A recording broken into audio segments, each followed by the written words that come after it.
Welcome back to From the Flightline. I'm Joel Gilly. We have a very special guest with us today. I want you to kick things off and tell us who you are. Hi, I'm Senior Airman Brian Price. I'm with the 4th EOD flight at Seymour Johnson Air Force Base. Awesome. Now, when I hear EOD from somebody outside, I think you guys get to blow stuff up. So tell us what EOD entails. Yeah, we do UXOs, which is unexploded ordnance, and counter IED mission set, and yeah, sometimes a little Secret Service support in there. So That's cool. Yeah. You know, it's funny for somebody that's off the base and doesn't know about EOD. We hear about EOD. We're fortunate enough to have you guys in our backyard, if you will. Mm-hmm. And there's always, it seems like once a year, there's somebody that goes into an old barn in the county and they find some dynamite or something. And, you know, the first call is always to Seymour Johnson EOD. You guys have, you know, an impressive setup and come out and take care of these ordinances. But there really is a whole lot more that you guys do than just unexploded ordinances. Right, yeah. So that's one of our big mission sets too, is kind of helping the civil authorities, the sheriff's departments, the Goldsboro PD, anything up to, you know, the FBI. We come out and support and help them facilitate in any way we can, because we do have lots of training, lots of resources, and we're just down the street. Yeah, so. Cool equipment too. That's the important part. So tell me how you got involved in EOD. Well, it's actually kind of a long story, but to make a long story short, I went into the Air Force for TAC P, got hurt, and they offered me a spot in EOD, and I said, you know, I don't know, sure, I'll take it. I don't know, you know, I didn't want to regret that decision, you know. Yeah. What could have happened, and I went for it, and I'm here, and I love it. So. And how long have you been doing EOD? 2 years. Okay. So how long have you been in altogether? 4. Okay. So first base or not your first base? This is my first base. It base. is, okay. Yes. Where are you from originally? Pittsburgh, Pennsylvania. Okay. So you're a little ways from home. Yeah, a little bit, but it's not too bad. Yeah. You know, Have about you 7 hours. Have you enjoyed being in North Carolina so far? I love it, yeah. It's right in the middle of my wife's family and my family, so it's an easy trip both ways. Perfect. So we enjoy it. A little warmer than Pittsburgh, right? It is a little bit warmer, especially this time of year. Yeah, absolutely. And so and I always like to ask this question at different parts in the interview, but if you were sitting there and you were talking to somebody in high school who didn't really know what they wanted to do with their future, what has the Air Force meant to you so far in your 4 years? That's a big question. It'd be hard to say, you know, if I went back to myself, you know, 5 or 6 years ago, or somebody that, you know, is in high school now. I would just say that the opportunities are endless in the Air Force.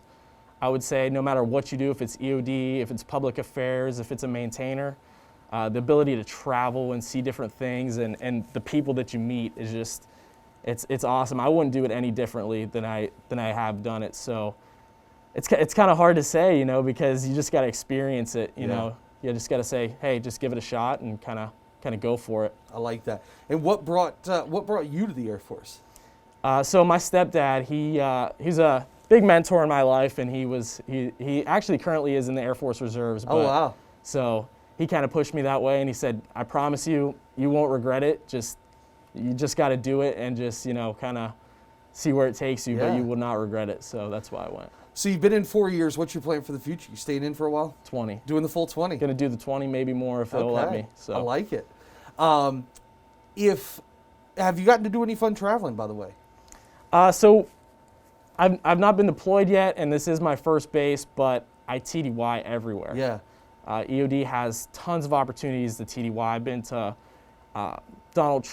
President Trump's Mar-a-Lago. I've been to DC. I've been to anywhere you could think of. I've been all around the country. So favorite place when you're traveling? Mar-a-Lago. Yeah, it's hard gorgeous. To beat it, right? West Palm Beach, Florida. It was awesome. Cool. And so, correct me if I'm wrong. Like, does every Air Force base have an EOD, or how does that work? Just about Okay. every Air Force base. There's a couple exceptions that don't really have the mission for an EOD unit. But even if some bases don't have the mission, they still have an EOD unit to support civil authorities and support the force protection missions. So. That's cool. Talk a little bit about some of your training. You guys have to go through a whole lot of training. And I'm sure, and I know for a lot of you guys, it's recurrent training. It's all the time training too, right? So if we're not on a call or deployed, we are training. So that stems from anywhere from doing our typical UXO, IED, you know, mission training to anything from medical training with, you know, things like cadavers, which is crazy. I went to a course that had cadavers last year, It could be anything really that ties back to the EOD mission. Yeah. Yeah. That's really cool. What is a typical day like for you? And I know you probably don't know what a typical day is, but what is kind of a normal day? Yeah, I actually get asked that a lot. What do you guys do? Because obviously every day there's not an ID or Thank goodness. Yeah, right. So typically I start from 7 to 9. I work out, get a good workout in. That's a big thing in the EOD community is physical fitness. We'll do that, and then we'll basically move into what we call section work, and that's maintaining our equipment, our munitions, and our training program. So when the calls come in, we're ready to go. Yeah.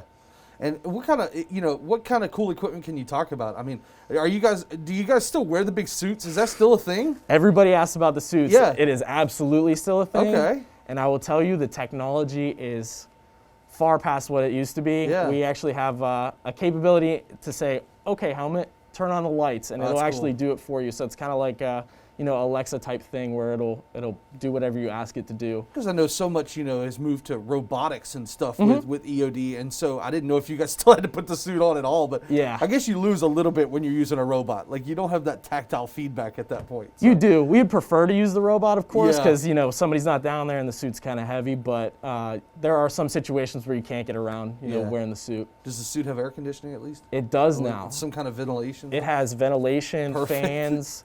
Everything up to you can put on a full body cooling system that runs water through. It's super expensive, so not a lot of units have it, but it does exist. Yeah, absolutely. What's your favorite part of your job? Favorite part of my job? It has to be the training and the opportunities I get to do. Yeah. Even if it's not directly tied to EOD, I love training. I love traveling around and meeting the people, meeting different people, different EOD techs. It's a really small community, so. Yeah. And I'm surprised that you didn't say blowing stuff up is not your favorite. I feel like that would be my favorite part. So watch the stuff go boom. Yeah, blowing stuff up, it's awesome. I love it, but I'm not gonna lie, it gets kind of old sometimes because for us at least, we like to bring different people out and kind of show them what we do because that's what really gets us. That rekindles the love for explosives is getting to see other people do it for the first time or experience that. You guys, correct me if I'm wrong, during the air show, don't you guys do a lot of the demonstration explosions out there? Isn't that you guys? We do. So that's what I thought. So I've not been around for an air show because obviously COVID has kind of put a hamper on that. But yeah, we will do all the explosive work that goes through the air show. Yeah, that's really cool. What do you like to do in your spare time? I'm a big woodworker, so I like to build furniture, and I do jiu-jitsu. So I love to do that, and fishing on the side. Obviously not in the winter, but yeah. What kind of woodworking?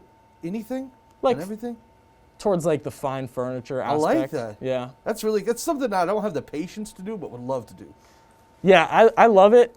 And I feel like it's therapeutic too, right? It is. Okay. It is 100%. It's just hey, I'm going to focus on this. I'm going to do it, get it done. And sometimes I'll spend 8 to 12 hours just on one thing, just focused away. Yep. So. I've seen these guys that that make pins, custom wood pins, and they're whittling it away. And I'm like, that's got to be therapeutic. I just don't have the patience for it. I can't sit there and do that. Yeah. So what kind of fishing do you like to do? Bass fishing. Okay. Even back up in Pittsburgh is where I really started when I was young. And no matter where you go, pretty much in the United States, there's always largemouth bass. So, True. I stick with that. I did a little bit of saltwater during EOD school down in Florida. Never really got too great at it, but I gave it a try. So something I've never done. I'm a big fly fisherman, but I've never gone offshore fishing, and that's something that I see these fish, these marlin that people are catching, that are bigger than I am, and I'm like, golly. But oh well. Favorite music? Ooh, favorite music, probably classic rock, honestly. Okay. Probably got to be classic rock. I do listen to a lot of stuff today's period, but. Love my classic rock. Yeah. What favorite band? That's a hard one. Probably AC/DC, Led Zeppelin. So you're out there jamming to AC/DC while you're doing your woodworking? Is that how it goes? Actually, yes. Yeah, okay, I like it. Yeah. Favorite restaurant in town? Favorite restaurant in town? Ooh, that's a hard one. Probably Kathy's. I like Kathy's down a little breakfast joint off Ash. Wait, where's Kathy's at? It's I don't think I've been to Kathy's before. Gotta check it out. It's an EOD favorite. We always go But I love there. breakfast, so that, okay. Kathy's. I might have to remember that one. Let's see. Anything else that I have not talked to you about? Any questions? Anything you'd like to talk about? Mm-mm. Okay.